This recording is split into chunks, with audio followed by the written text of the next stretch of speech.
For many Ontarians, the deadline to buy into registered retirement savings plans comes and goes without putting away a penny. For many low-income people, it's not even an option, simply because every cent is needed today to put food on the table and keep the lights on.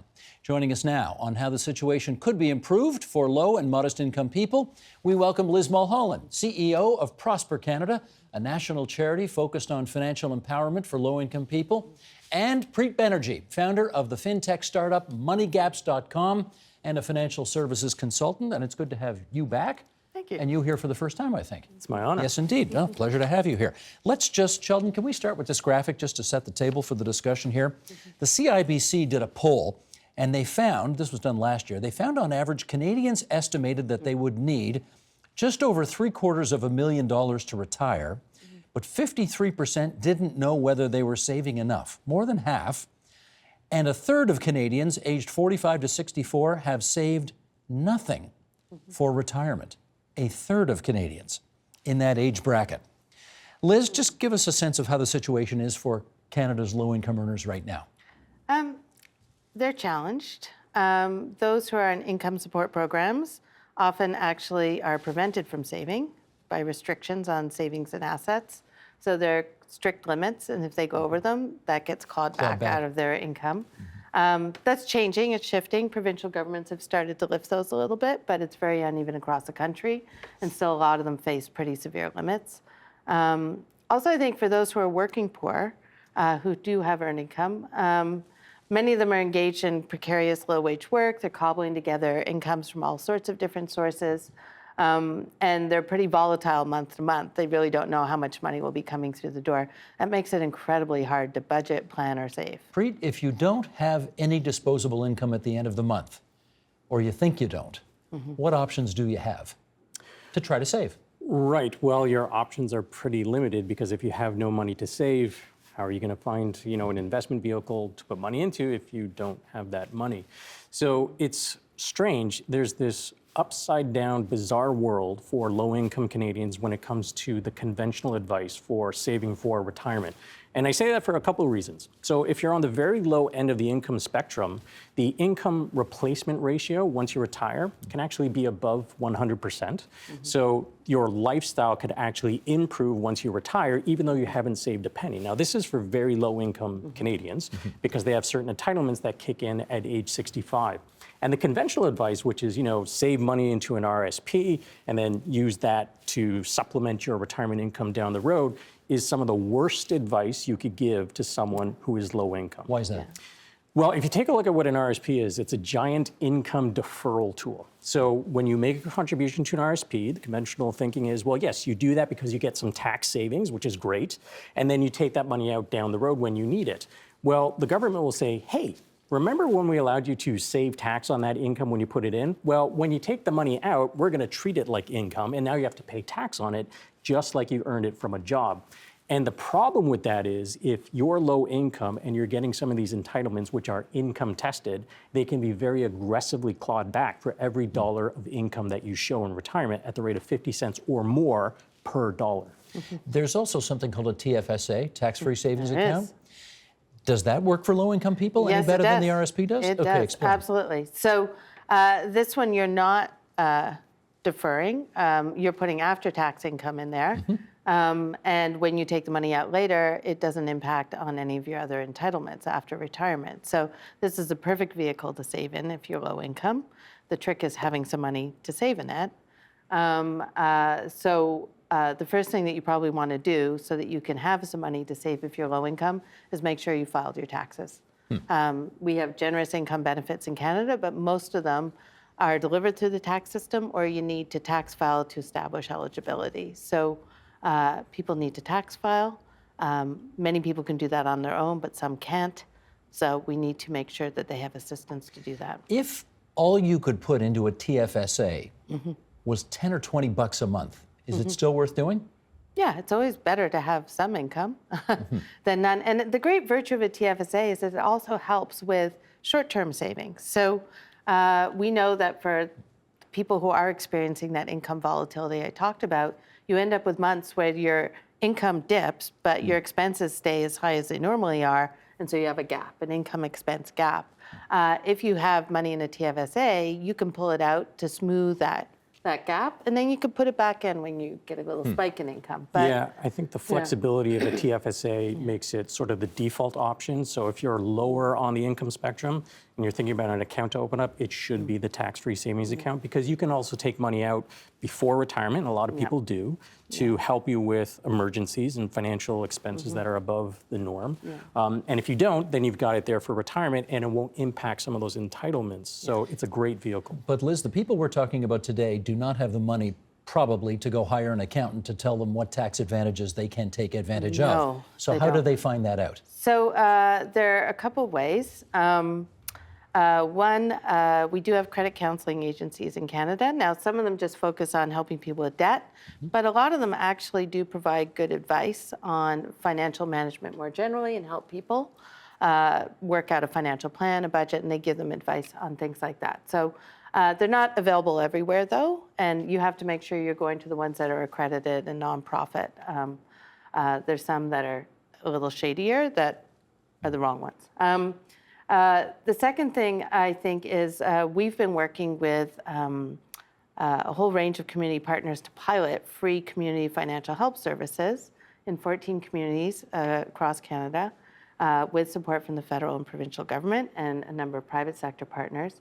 And these are really making a huge difference. So Is this in person or website or what? in person. Now, we have Okay. some online tools, and those are helpful to people, but we find when push comes to shove, most of us really want to sit down with a person at some point and get some really tailored advice. And how and where do they help. do that? So these are community-based nonprofits that help low-income people with a variety of services, and now they've also offer free tax filing and benefit assistance to get their incomes up, one-on-one financial help with urgent financial problems, but also once you're stabilized, you have enough money to make ends meet, to start thinking about now how can we build your financial security for the future. People should contact Prosper Canada and you'd let them know where to find these services? Yeah, unfortunately, they're only available in 14 communities right now. In the whole country? Yeah, so Where in they're Ontario? pilot sites. Sudbury, Thunder Bay, Kitchener, Toronto, there's in Jane Finch, Agincourt, and So there's some the West options End. out there. Yeah. Preet, I want to follow up on something you said a little while ago. And that- Ottawa. And Ottawa, too. Let's not forget the nation's capital. You mentioned a while ago that there will be some people who, once they retire, will actually do much better because the entitlements that they're entitled to actually will be higher than whatever money they may have made when they were either working poor or on Ontario Works or disability support or whatever. Right. So let's go through some of those right now. Canada Pension Plan. Everybody qualifies for that? You qualify if you are working and your income is above a minimum threshold, at which point you then have to contribute part of your earnings. So not everyone would get the CPP. It really depends on how long you've been working in Canada and how much you made. And at what age can you access that? You can access it as early as 60. So the normal age is 65, and so you get sort of a set amount based on your work history. And you can elect to get it earlier than that in exchange for a reduced amount. You can also elect to get it later than that in exchange for a higher benefit amount. Gotcha. Old age security kicks in when? 65, and that is not dependent on your income. You just have to have lived in Canada. So to get the maximum amount, you would have to live in Canada for 40 out of the last 47 years from the age of 18 onwards, and then you get that. Guaranteed income supplement. What's that? So if you qualify for the OAS, which again is just depending on how long you've lived in Canada, you can also qualify for the GIS, the Guaranteed Income Supplement, if your income is still very low in retirement. So it's kind of like a top up over and above the OAS. So between these three things, CPP, old age security, guaranteed income supplement, it is possible that those three things together could actually equal more than if you were very poorly paid during the course of your working life. On the lower end of the income spectrum, even just OAS, GIS, and then in Ontario, there's a third smaller top-up program called the GAINS program, which is the Guaranteed Annual Income System. So that can top up to another $83 per month. And the total of the maximum OAS, the maximum GIS, and the maximum GAINS is actually the definition of the Guaranteed Annual Income Minimum for seniors. And so that is about $19,000 per year for a single person. Well, that was my next question. Is that enough to live on? Depends where you live. Right. I think if you're living in a place where housing costs are very high, like downtown Toronto, it's extremely challenging. And we know that affordable housing is in short supply in many of the larger urban centers.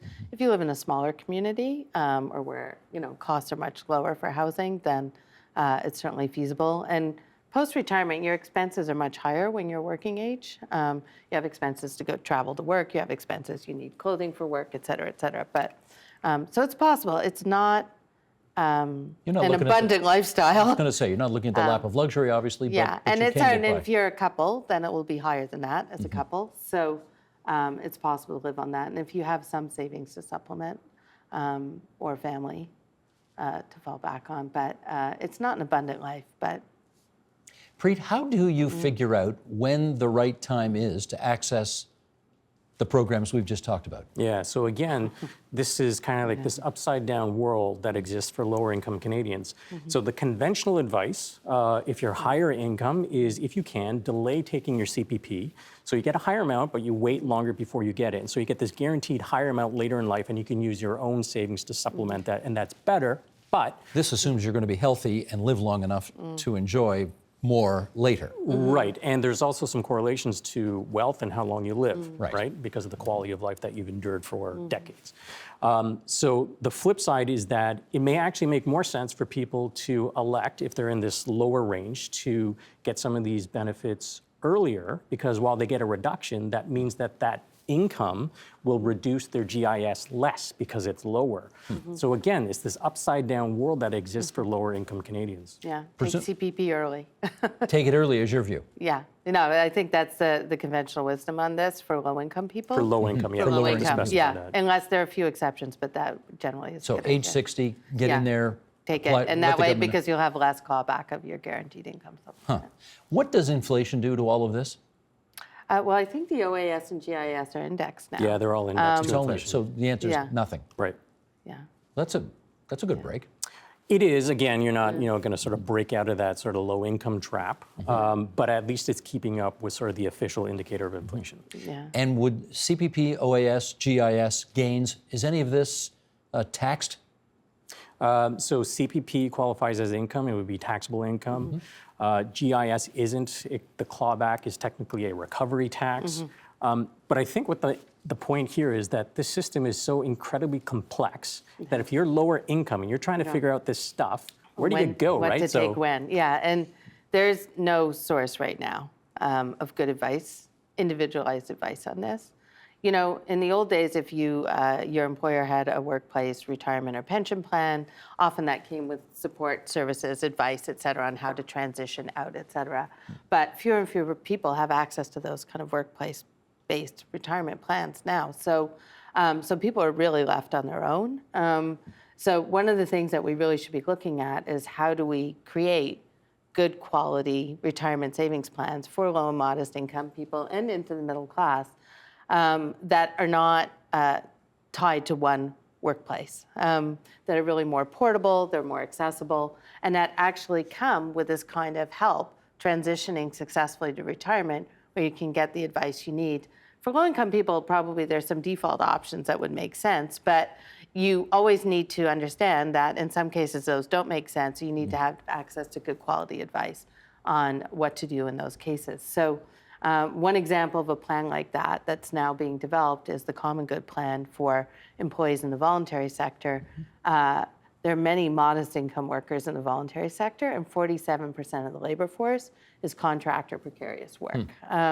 So these are perfect candidates for one of these new style retirement plans. And one of the great features of the plan that's being developed and promoted is that it does come with some good default options as for entering retirement transitioning, but also access to one-on-one advice if you need it on how to make that transition, really optimize it for you. Now, the last time you were here, we talked about the guaranteed annual income, Yes, we which I did. know you are a big fan of, so I don't have to ask you that again. But Preet, you haven't been here before, so let me ask you about that. A guaranteed annual income for Canadians that would presume, well, I won't even characterize it. Let's just leave it like that. Yes or no? Well, we have it for seniors. So I guess the question is, should we have it for people before retirement? Because if there's this jump up for the, the most impoverished, we've seen that there is merit because we have a form of it in place for seniors. So I think that the pilot project should have gone on so that we can collect more data and so we can see, well, what are the pros and cons, and have it analyzed as opposed to just sort of saying we're not even going to really examine it. That ship has sailed, of course. Right. Would you suggest the federal government ought to pick it up and do something with that? Sounds like they're thinking about it. And yeah, I would encourage it. Rents well, obviously all over Ontario, rents go up all the time, but particularly in the city of Toronto, it seems to be incredibly difficult to find a place that's affordable. Are there any programs in place that you know of to help people stay in their homes if they are on fixed incomes and have already retired? Yeah, there are rent subsidies available. And so if you qualify for certain social assistance programs like Ontario Works and ODSP, you may also qualify for some sort of rent subsidy as well. And what's interesting is, so as you make the transition to retirement and your sort of income that you have goes up because of this, it can actually impact the amount of those rent subsidies as well. So again, there's so many moving parts. Impact adversely? Yeah. So it actually, your rent would go up effectively because your subsidy would go down. Huh. Oh, yes. Okay, I see. Again, in retirement years, what are some ways that some people can cut the cost of living to make lives more affordable post-retirement? I think there's only so much you can squeeze your nickel, honestly. And I think people, when we look at financial literacy studies, low-income people actually do better on all the questions around budgeting and stuff because they know how to budget. They do it all the time. They have to. There's no choice. So these are people who already know how to squeeze a nickel as much as it can be squeezed. I think really where the solutions lie is looking more at what are some of those public investments we can make in public goods that would reduce some of the key costs for them. example? So affordable housing, pharmacare. And there are seniors programs to reduce drug costs for them, certainly. And for low income. So that's a place where probably they're doing better than many higher income Canadians in terms of offsetting their drug costs. But dental care is still not covered. And as you get older, that can be a big cost for people. So, and also looking at utilities, and most of the big utilities have some kind of forgiveness program for low income, for people get into arrears and stuff.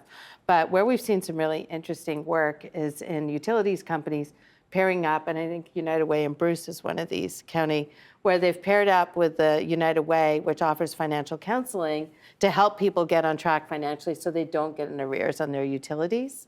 And they've also worked with the utility to set the timing for bill issuance so that it falls after the child benefit checks come out, so that people don't end up making late payments and they save the late payment fee. And it's reduced late payment fees by millions of dollars for low-income people. So there's some interesting collaborations where you can try to work creatively to try and make life more manageable and affordable. One of the things I was going to say is when you have fewer resources, you are more resourceful about how you manage those things. And not to sound or come across as flippant at all, but the television show Golden Girls, you had seniors living together in this roommate situation, and that is going to become more of a reality for people because housing is expensive, whether you're owning or renting. And if you have a lot of people around you who have limited income, you may have to have roommates. And so that is something that we might see societally change. And given the loneliness in much of society, that seems like a good idea from that standpoint as well. Yeah, they're trade-offs. Yeah. In France, they used it to solve their affordable housing problem for students. And also student mental health problems. They paired them up with seniors who had room in their homes. And because a huge number of isolated seniors died in that heat wave. And so they said, we need to find ways to connect them in, and also the students were available. And they found it's worked brilliantly. The students like having an older person there that they can turn to for advice and just a friendly ear. And the older person has somebody to do light chores, not a lot of heavy lifting. We got a minute left. You've done a survey. You want to share some of those numbers with us? Oh, well, I'm still conducting. Love for people to actually take the survey. I'm looking at the value of financial advice. And I created a special domain name, advicesurvey.ca, and it's really important to get as many people to sort of fill that out. And really what I'm trying to tease out is causality. There's a lot of industry studies that say, listen, if you have a financial advisor, you have more money. Well, we also know that a lot of financial advisors don't even look at you unless you have money. So the question is more about, well, what's the causation of that person's lot in life? And so this survey, at the end of the day, is really trying to figure that out. So if anyone could take that, that would be really great. I really appreciate it. Advicesurvey.ca. That's right. Seems Brilliant. simple. Okay, good.